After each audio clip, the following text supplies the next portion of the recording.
안녕하세요. 발로 뛰는 부동산입니다. 오늘은 강북 최대 재건축 단지인 노원구 상계주공 아파트 현장에 다녀왔습니다. 상계주공 아파트는 지난해 영원까지 끌어모아 대출을 받은 영끌족들과 전세를 끼고 매매하는 갭 투자자들이 몰렸던 곳인데요. 작년 최고가 대비 30% 하락한 실거래가 등장하면서 집값 하락세가 확산될 것이란 전망이 나오고 있습니다. 상계주공 9단지 실거래 현황과 입지 여건 및 전망에 대해서 살펴보겠습니다. 이와 함께 금리 인상으로 주택담보대출 이자 부담이 늘어나고 있는데요. 이자를 줄일 수 있는 방안에 대해서도 짚어드리겠습니다. 먼저 상계주공 단지에 대해서 간략히 살펴보겠습니다. 상계주공은 1980년대 초 상계신시가지 건설사업의 일환으로 조성된 대규모 주공아파트입니다.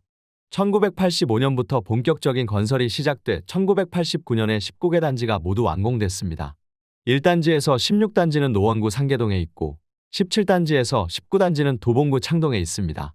이 중 8단지는 포레나노원으로 재건축돼 2020년 11월 입주했습니다. 상계주공은 서울 외곽에 위치해 집값이 상대적으로 저렴하고 재건축을 추진하고 있어 지난해 영끌 투자 수요가 집중된 곳입니다. 재건축 호재와 함께 단지 인근에 위치한 도봉면허시험장과 창동철도 차량기지를 이전하고 그 자리에 창동민자역사와 복합환승센터, 바이오메디컬 복합단지 조성이 추진되면서 일대 집값이 치솟았습니다. 2030 세대의 노원구 아파트 매입 비중은 2019년 31.5%에서 2020년 38.6%로 오르더니 2021년에는 49.3%까지 높아졌습니다.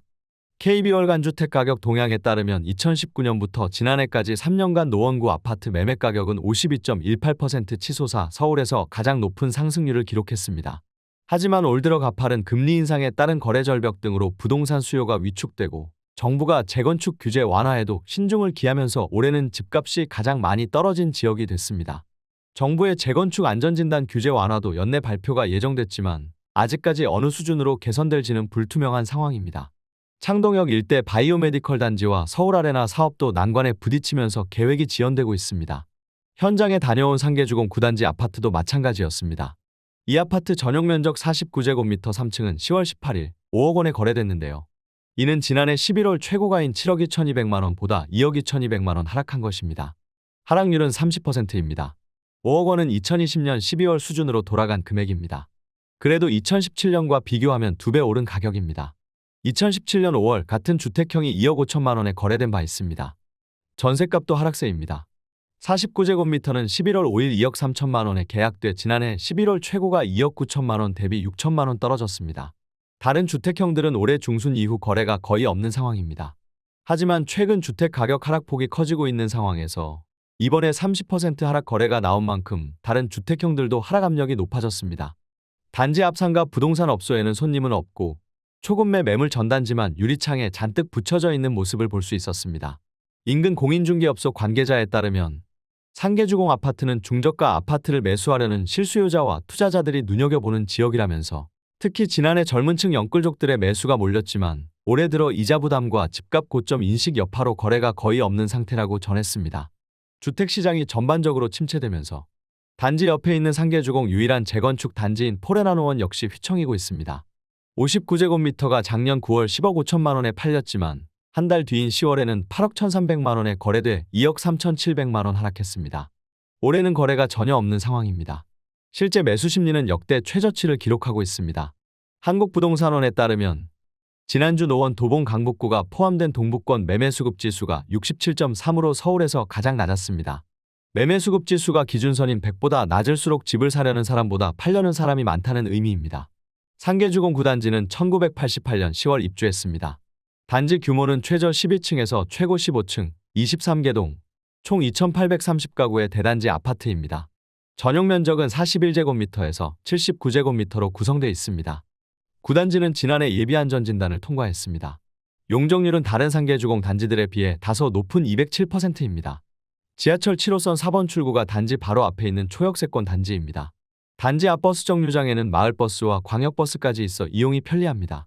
지하철 4호선과 7호선 환승역인 노원역도 단지 초입에서 걸어서 10분 정도 거리에 있습니다. 교육 여건을 보면 정문 바로 앞에 상곡초등학교가 있습니다. 온곡중학교와 청원고등학교 등도 모두 걸어서 다닐 수 있습니다.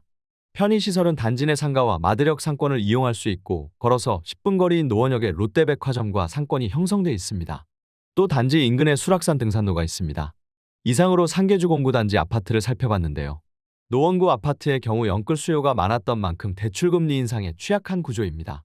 연말까지 기준금리 추가 인상이 확실시되고 주택담보대출 최고 금리가 8%로 가고 있어 2030 세대의 연끌 수요 부담이 가중될 것으로 보입니다. 이에 따라 변동금리 대출을 보유한 사람들은 고정형 상품으로 변경하는 것을 고려하고 신규 대출자의 경우 금리 변동에 영향이 적은 상품을 선택하는 것이 유리합니다. 변동형에서 고정형으로 갈아탈 경우에는 금리를 꼼꼼하게 따져보고 중도상환 수수료도 고려해야 합니다. 자격이 된다면 안심전환 대출을 통해 변동금리 주담대를 장기 고정금리로 대환하는 것이 좋습니다. 금리가 연 3.7에서 4%로 저렴하고 대환 시 중도상환 수수료가 없습니다. 다만 전세대출의 경우 안심전환대출 대상에서 제외됩니다. 안심전환대출은 오는 7일부터 주택가격 요건을 4억 원에서 6억 원으로 늘려 신청받습니다. 현재 주택가격 등 기준이 까다로워 신청률이 저조하지만 집값 기준이 확대되면 수요도 늘어날 것으로 보입니다. 정부는 내년부터 9억 원으로 더 확대하는 방안을 추진하고 있습니다. 금리 상승의 폭을 제한하는 금리상한형 주담대도 있습니다. 금리상한형 주담대는 연간 금리 상승폭을 최대 0.75%포인트, 5년간 금리 상승폭을 2%포인트 이내로 제한하는 상품입니다.